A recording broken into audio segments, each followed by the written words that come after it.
It's my, I put a spin on it. But to me, a lot of this feels like, because I'm reading it because it's like intruding in the books I enjoy, that I'm sorry. But the problem I'm having with it is like when you read, like, was it like a year or 2 years ago where they did the death of Ra's al Ghul? Yeah. It's kind of like, oh, we gotta undo that. So much of this feels like it's just so aggressively, like I love the, when they did in the first issue with the Morrison, how when they brought in Nanda Parbat, I'm like, oh, that's such a great way to bring back Ra's al Ghul. League of Assassins, Dead Man, it all links up like a nice little puzzle. Yeah, but it wasn't like any big, it was just like, hey, I'm back. It wasn't any, it was just like, hey, I'm here. No trumpets. Okay, now I'll be a Robin. All right, now let's do some other stuff. I don't know, it doesn't make any sense, it's totally worthless. Here's something that was not totally worthless, at least I don't think so. It's the first issue of Angel After the Fall, which, like the Buffy Season 8, this is the official Angel Season 6. I'm an Angel fan, I'm a Buffy fan. I know this is a big support group for you. It's a big surprise for you guys, I understand. Yeah, but I thought this was great. But I'm curious to hear me not watching Angel. I never watched Angel. I hated Angel. The TV show? Yeah, the TV show. Yeah. You're wrong, you know, right? Okay, that's fine, but you know, I still get to. So all I wanted to do was hate this comic when I started reading it, and I couldn't. I was like, oh, You couldn't hate it? yeah, I couldn't hate it. You tried? I tried. I kept trying. I was like, oh, come on, suck, mess up.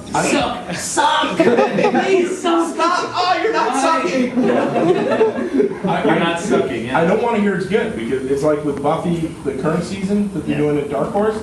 I'm loving. It's like you keep getting more Buffy. I love it. Yeah. But with Angel, I so like the way Angel ended. The end I was did? I hated that. Yeah. It was retarded. Everything's just like it's total like It was nothing. There was no ending. it was I liked it. No, it was it's, right it's the peak. It's the peak of every battle. It's charging over the battlements, knowing you're going to lose the war, but you do it anyway. It was the whole point of the Like, series that everything. the end of the series was they keep fighting. Because the whole idea of the series is you're never going to win. You just keep fighting. And then the journey suddenly ends. I don't like that. And it was just like, don't stop.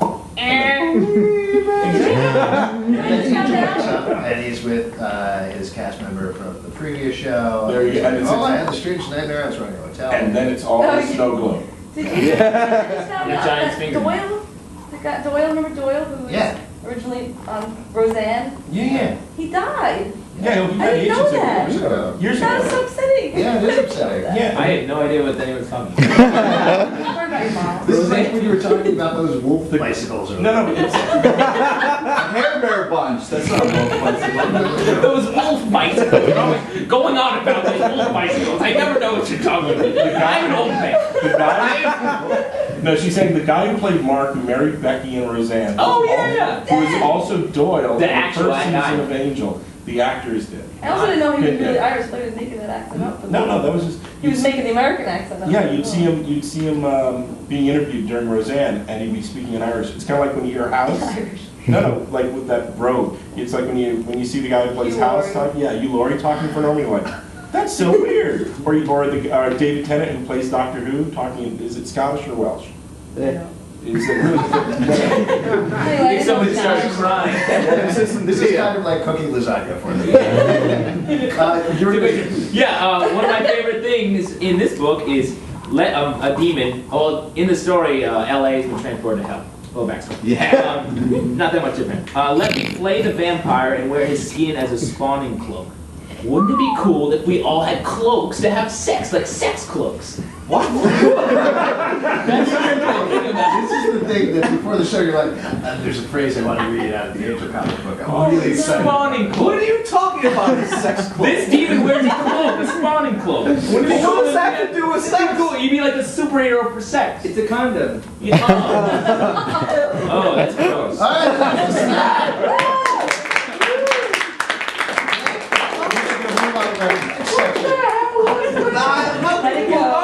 Guys, I have a lot of ideas. I have a lot of We'll ideas. talk about it. I'll tell you. Van, look at over here. This is followed by my favorite section. This is my favorite section because it's the section you guys make up. It's your audience questions. And for that, we're going to bring out Booth Bag.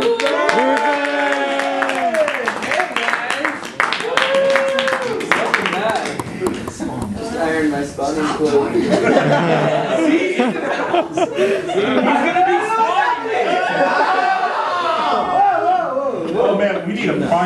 man. All right, here's your audience questions. I hope they do you justice. Okay, here's the first one, and this is On a way. tiny slip of paper. It's way, I don't even know what it's saying. It says, "Will," and this is directed to you. Will Slapstick try to pretzel? You know what I'm talking about, Dan. Slapstick Max Mini. You can read it. Tell us the answer later. I'm gonna go to the next question. All right. Okay. So who was the red? Wait. Oh. Will Slapstick try the dyslexic pretzel? You know what I'm talking about, Dan. Slapstick Max Mini, your friendly neighborhood Spidey 616 from the Dungeons boards. No. What does that mean? Shortest answer. What does he mean? Is it? Back in the days when I was writing Ren and Stimpy, as fast as I possibly can. Back in the days when I was writing Ren and Stimpy, I used to do signings all the time. They did the signing for this one family, and this kid comes up, he brings every single Ren and Stimpy comic I've ever written, and every single one is just beat to hell because they've been loved. And that's the kind of stuff you love signing for. So I'm signing, and the whole time I'm talking to the kid, and the mom's there, and she's going, "Oh, my son loves Ren and Stimpy. He loves it. Thank you so much for doing this book. Now he's reading again, and blah, blah, blah." Oh, thank you. And then I come to this one copy, and it's like mint, and it's like perfect, and I go, "What's the matter? You don't like this one?" The boy starts crying, and his mother goes, "How dare you write that comic? That was the worst comic. My son read that and cried. Why write something like that?" And it turns out there's like, Ren does this, you know who Ren and Stimpy are, right? Yeah. Okay. So, It might take a while to explain Ren and Stimpy. So in the story, Ren had to take stress management because he finally, like, his heart exploded after slapping Stimpy for the 100th time. And at one point he had to learn yoga. So he's learning all these wacky yoga stances. And throughout the panel progression, the yoga poses got weirder and weirder. So it was like, the incontinent flamingo, this and that. There are all these silly names. And in the middle, one of the names that got sillier and sillier was the dyslexic pretzel. And the kid was dyslexic.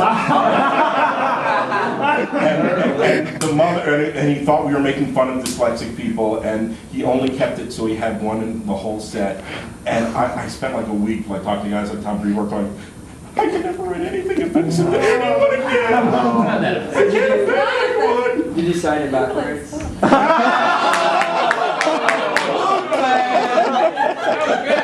it. All right, next question. Opposite. Who was the Red Hood in the 17-issue run of Batman Adventures? I've sworn to God we'll never tell who the Red Hood is. Oh. No, we did the Red Hood story before. Who wrote that? You want to know who the Red Hood is? Yes. Fuck. No, I want to. Shut that off. Way before they brought back Jason Todd. In fact, we think we're part of the reason they did that, because we were building up the Red Hood in the Batman Adventures comic, and we're going to build up this whole huge mystery. And before we got to do the next set of clues, the book got canceled, so we never got to reveal the Red Hood. And we actually did. In my last issue, a kind of a parody of that, where some kid was watching a TV show and he found out he was never going to find out who the Crimson Cowl was, and wasn't life unfair? Yeah. And his mom told him to get over it. It was going to be someone you could only do in the Adventure universe. I know, you're sick of hearing that. Yeah. Turn that off.